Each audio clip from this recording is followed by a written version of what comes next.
दोस्तों yes bank की बात करें तो आप देख सकते हो कि स्टॉक के अंदर आज ज़बरदस्त गिरावट हुई है। और आप ये समझ सकते हो कि इस गिरावट के पीछे जो सबसे बड़ा रीज़न है वो यहाँ पे एक ब्लॉक डील है जो बहुत बड़ी मात्रा में हुई है। टोटल शेयरों की 3% के आसपास की ब्लॉक डील हुई है, यानी किसी बड़े इन्वेस्टर ने यहाँ पे शेयर बेचे। बड़े इन्वेस्टर से मतलब है एफडीआई के माध्यम से जो दो निवेशक बाजार में आए थे, एडवेंट इंटरनेशनल और कार्लाइल, उनकी तरफ से ये निवेश बेचा जा सकता है, ऐसी संभावना बन रही है। क्योंकि दूसरे जो भी इन्वेस्टर है उनके ऊपर तो इनसाइडर ट्रेडिंग के तहत इस समय रोक लगाई गई है, वो यहाँ पे माल नहीं बेच सकते। तो ऐसे में ये गिरावट के पीछे की समझने को समझेंगे, और साथ में ये सबसे बड़ी बात है बाजार में भी भयंकर गिरावट का माहौल बना हुआ है, जिसकी वजह से भी देख सकते हो कि गिरावट यहाँ पे देखने को मिल रही है। ऐसे में क्या है आगे की संभावना, उसको समझने की कोशिश करेंगे इस वीडियो के माध्यम से। लेकिन फ्रेंड्स, उससे पहले अगर आप पहली बार हमारे चैनल पे आए तो चैनल को सब्सक्राइब कर दीजिए, एक बेल आइकॉन दबा दीजिए ताकि जब भी नया वीडियो बने पहला नोटिफिकेशन आपको मिले। वीडियो पसंद आए तो लाइक से ज़रूर कीजिए। चलो फ्रेंड्स, वीडियो स्टार्ट करते हैं। मैं हूँ आप। तो सबसे पहले बीएसई सेंसेक्स की बात कर ले। इस समय 12:30 के आसपास का टाइम है। 80,963 के स्तर पर, जहाँ पे 410 पॉइंट की बड़ी गिरावट है, यानी 0.50% गिरा है सेंसेक्स, ½ % के आसपास की गिरावट है। अब आप देख सकते हो कि बाजार की जो शुरुआत है पॉजिटिव हुई थी, करीब 100-150 पॉइंट की तेज़ी के साथ। और आप देखें इंट्राडे में 81,700 का स्तर भी बना है, लेकिन तेज़ी रह नहीं पाई, वहाँ से गिरावट का माहौल बना और ज़बरदस्त बिकवाली की वजह से बाजार आ गया नीचे। तो प्रॉफिट बुकिंग हावी हो चुकी है बाजार में, और ये जो गिरावट का माहौल है ये सभी जगह पे है। निफ्टी बैंक की बात करें तो यहाँ पे 55,667 के स्तर पे आपको 235 पॉइंट की गिरावट देखने को मिलेगी, यानी 0.42% अप डाउन है इस समय निफ्टी बैंक। और निफ्टी प्राइवेट बैंक की बात करें, यहाँ पे गिरावट सबसे ज़्यादा है। 27,390 के स्तर पे इस समय आपको निफ्टी प्राइवेट बैंक दिखाई देगा, जहाँ पे 270 पॉइंट की गिरावट है, यानी 0.98% डाउन है। लगभग 1% के आसपास की गिरावट है, जबकि निफ्टी बैंक में ½ % की गिरावट है और बाजार में भी ½% की गिरावट है। लेकिन आज प्राइवेट सेक्टर में गिरावट डबल है। अब यस बैंक में तो आज तूफानी गिरावट है। यस बैंक का स्टॉक इस समय 20.95 पर आपको ट्रेड करता हुआ दिखाई दे, जहाँ पे 10.01% की यहाँ पे आपको गिरावट देखने को मिलेगी। वैसे बाजार की शुरुआत हल्की सी गिरावट के साथ हुई थी, और कल बाजार ने काफ़ी कमाल के अंदर 23 को क्रॉस कर गया था, ज़बरदस्त तेज़ी बनी थी। लेकिन आज उस तेज़ी का पूरा फ़ायदा उठाते हुए प्रॉफिट बुकिंग किसी ने कर ली है, जम के खरीद बिकवाली कर ली है, जिसकी वजह से इस समय 10% के गिरावट के साथ आपको ट्रेड करता हुआ दिखाई देगा। तो एक तरफ तो गिरावट के पीछे वजह बाजार में गिरावट का माहौल और निफ्टी प्राइवेट बैंक में गिरावट, लेकिन दूसरी तरफ सबसे बड़ी वजह है ब्लॉक डील। तो सुबह बाजार में आज 9.4 करोड़ शेयरों का एक बड़ा मेगा सौदा हुआ है, और ये जो डील हुई है ये 21.5 प्रति शेयर की प्राइस से हुई है, यानी जिस भाव से एसबीआई और दूसरी बैंकों ने डील की है एसएमबीसी के साथ, उसी प्राइस से यहाँ पे 9.4 करोड़ शेयरों का बड़ा सौदा हुआ है। तो कुल जो लेन देन है ये 2022 करोड़ रुपए का है। बहुत बड़ा ये आप देखें सौदा है, और ये सौदा जो कुल शेयरों का 3% है, यानी जितना भी टोटल जो आप देखें शेयर है उसका 3% का ये डील हुई है। बहुत बड़ी डील है। तो ये डील के हिसाब से अगर आप देखें तो बड़ा इन्वेस्टर हो सकता है। दूसरा, आज बोर्ड मीटिंग भी हो रही है, वो फंड रेजिंग को लेकर अभी उसकी जानकारी नहीं मिली है, लेकिन कंपनी की आज बोर्ड मीटिंग है।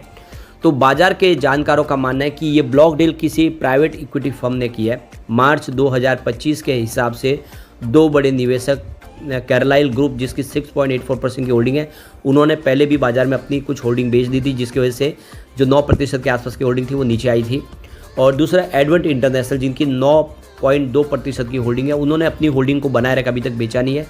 उनके पास यस बैंक की सबसे बड़ी हिस्सेदारी है। अब ऐसी संभावना है कि इन दोनों में से किसी एक ने ये बड़ी डील की है, कोई सौदा किया है, उन्होंने अपनी होल्डिंग बेची है, जिसकी वजह से स्टॉक एकदम से नीचे आ गया। तो यहाँ पे बड़े एफडीआई के माध्यम से किसी निवेशक ने शेयर बेचे, ये संभावना बन रही है बाजार में।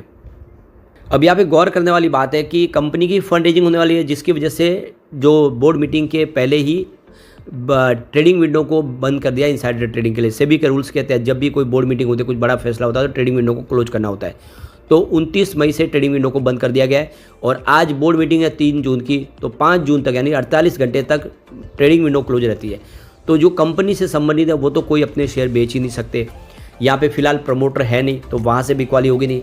दूसरे भी जो कर्मचारी है और कंपनी के जो बोर्ड के मेंबर है सबके लिए ट्रेडिंग विंडो क्लोज है, तो यहाँ पे ना तो वो शेयर खरीद सकते हैं नहीं बेच सकते। तो फिलहाल आप देख सकते हो कि एडवेंट और कार्लाइल की तरफ से ही ये बड़ी होल्डिंग बेचने की यहाँ पे संभावना बन रही है। तो देख दो कि कल 8% से ऊपर की ज़बरदस्त तेज़ी देखने को मिली थी। तो private sector lender yes bank के बोर्ड बैठक में आज फंड जुटाने के प्रस्ताव पर चर्चा होगी। इसके चलते निवेशक यस बैंक के शेयरों पे कल टूट पड़े थे। इसके शेयरों को इस बात से भी सपोर्ट मिला कि मीडिया रिपोर्ट के मुताबिक सुमितोमो मित्सुमी बैंकिंग कॉरपोरेशन इसमें कंट्रोलिंग हिस्सेदारी के लिए आरबीआई से मंजूरी मांग रही है, यानी वो यस बैंक पे कंट्रोल करना चाहते हैं। सोमवार 2 जून को बीएसई पर इसके शेयर 8.38% की बढ़त के साथ 23.2 के भाव पर क्लोज हुए, यानी कल ज़बरदस्त तेज़ी बनी थी। इंट्राडे में 9% के आसपास की तेज़ी बनी और 23 रुपये 40 पैसे तक पहुंच गया था स्टॉक। हालांकि बैंक ने इसे लेकर सफाई दी है और आज जो एक्सचेंज फाइलिंग में उन्होंने कहा है, सुबह स्पष्ट किया है कि आरबीआई के साथ बातचीत के बारे में उसे पता नहीं है, यानी एसएमबीसी और आरबीआई की क्या बातचीत चल रही है उसके बारे में यस बैंक को कोई जानकारी नहीं है। एसएमबीसी भारतीय रिजर्व बैंक से एक पूर्ण स्वामित्व वाली सहायक कंपनी के लिए लाइसेंस मांग रहा है। तो वो चाहते हैं कि एक सब्सिडीज कंपनी बनाए और उसका कंट्रोल जो यस बैंक का उनके पास हो। अब ये लाइसेंस मांगा गया है, आरबीआई लाइसेंस देगी नहीं देगी अगली बात है, लेकिन फिलहाल यस बैंक का ये कहना है कि इस पूरे मामले से हमें किसी प्रकार का कोई जानकारी नहीं। इसकी उन्होंने क्लेरिफिकेशन दिया है एक्सचेंज को जानकारी देके कि भाई ये पूरा मामला है, इसमें हमें फ़िलहाल हमारा इसमें कोई रोल नहीं है, हमें इसमें बारे में कुछ पता नहीं है।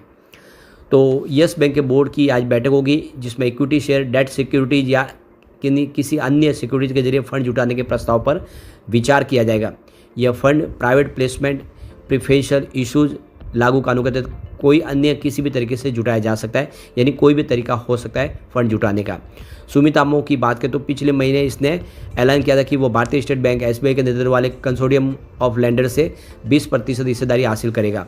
लेंडर के इसी कंसोर्टियम में करीब 5 साल पहले 2020 में बैंक को नकदी के संकट से बचाया था। इस सौदे में यस बैंक का मूल्य $8 बिलियन से थोड़ा अधिक था।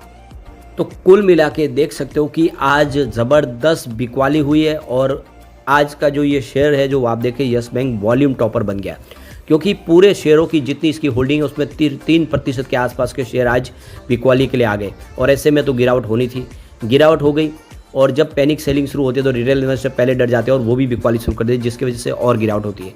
लेकिन ओवरऑल अगर आप देखें तो 21.5 रुपये इसकी बेस प्राइस है जो काफ़ी अच्छी है और ऐसे में स्टॉक फिर से निचले लेवल से ऊपर आता हुआ दिखाई देगा, क्योंकि 21.5 में यहाँ पे एसएमबीसी ने या डील की हुई है, तो कोई चिंता की बात नहीं है। लेकिन फ्रेंड्स, कोई भी इन्वेस्टमेंट करने से पहले अपने फाइनेंशियल एडवाइजर से एडवाइस ले ले या अपना खुद का रिसर्च करें, क्योंकि मैंने वीडियो आपके एजुकेशनल पर्पज़ के लिए ही बनाया। वीडियो पसंद आए तो लाइक से जरूर कीजिए और चैनल को सब्सक्राइब